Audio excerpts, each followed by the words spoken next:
শেখ হাসিনার ঘনিষ্ঠের কাছ থেকে ফ্ল্যাট উপহার নেওয়া, সাংবাদিককে হুমকি দেওয়া, রূপপুর পারমাণবিক বিদ্যুৎ কেন্দ্র থেকে অর্থ আত্মসাৎ সহ বিভিন্ন দুর্নীতির অভিযোগের মুখে অবশেষে পদত্যাগ করেছেন যুক্তরাজ্যের সিটি মিনিস্টার টিউলিপ সিদ্দিক। তবে কোনো ধরনের দুর্নীতি বা আর্থিক অসঙ্গতির সঙ্গে জড়িত নয় বলে দাবি করেছেন তিনি। ব্রিটিশ প্রধানমন্ত্রী কেয়ার স্টারমারের কাছে মঙ্গলবার তিনি পদত্যাগপত্র জমা দিয়েছেন। সেখানে নিজের বিষয়ে ওঠা অভিযোগ এবং প্রধানমন্ত্রীর স্বাধীন পরামর্শকের দ্বারা তদন্তের বিষয়টিও উল্লেখ করেছেন টিউলিপ।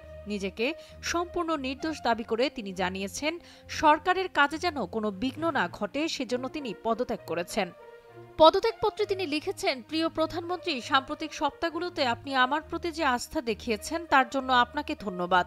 আমার অনুরোধের প্রেক্ষিতে দ্রুত এবং পুঙ্খানুপুঙ্খ তদন্ত করায় আমাকে আমার বর্তমান ও পূর্বের আর্থিক এবং জীবনযাত্রার ব্যাপারে বিস্তারিত তথ্য দেওয়ার সুযোগ দেয়ায় আমি আপনার মিনিস্টারিয়াল স্ট্যান্ডার্ডের স্বাধীন পরামর্শক স্যার লরি ম্যাগনাসের প্রতি কৃতজ্ঞ। আপনি জানেন, তদন্ত করে স্যার লরি নিশ্চিত করেছেন আমি মিনিস্ট্রিয়াল কোড ভঙ্গ করিনি। তিনি জানিয়েছেন, আমি যেসব সম্পত্তির মালিক বা বসবাস করেছি সেগুলো নিয়ে কোনো অসঙ্গতির প্রমাণ তিনি পাননি। এছাড়া বৈধ ছাড়া অন্য কোনো উপায়ে আমার সম্পদ অর্জিত হয়েছে এমন কিছুও তিনি বলেননি। টিউলিপ আরও বলেছেন, আমার পরিবারের সম্পর্কের বিষয়টি সবার জানা। যখন আমি মন্ত্রী হই আমি পরিবারের সদস্যদের সঙ্গে সম্পর্কের ব্যাপারে সরকারকে সম্পূর্ণ তথ্য দিয়েছি। কর্মকর্তাদের সঙ্গে আলোচনার পর আমাকে উপদেশ দেওয়া হয়েছে আমি যেন আমার পারিবারিক সম্পর্কের জায়গা উল্লেখ করি। বাংলাদেশের সাবেক প্রধানমন্ত্রী শেখ হাসিনা আমার খালা, আমি আপনাকে নিশ্চিত করেছি।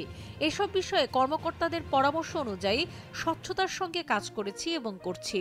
আমি মনে করছি যদি আমি মন্ত্রীর দায়িত্ব অব্যাহত রাখি তাহলে সরকারের কাজে বিঘ্ন ঘটতে পারে। লেবার সরকারের প্রতি আমার আস্থা সবসময় থাকবে।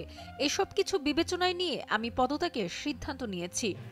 আপনার সরকারে কাজ করার সুযোগের জন্য আপনাকে ধন্যবাদ। এই সরকারকে ব্যাকবেঞ্চার এমপি হিসেবে আমার সমর্থন অব্যাহত রাখব।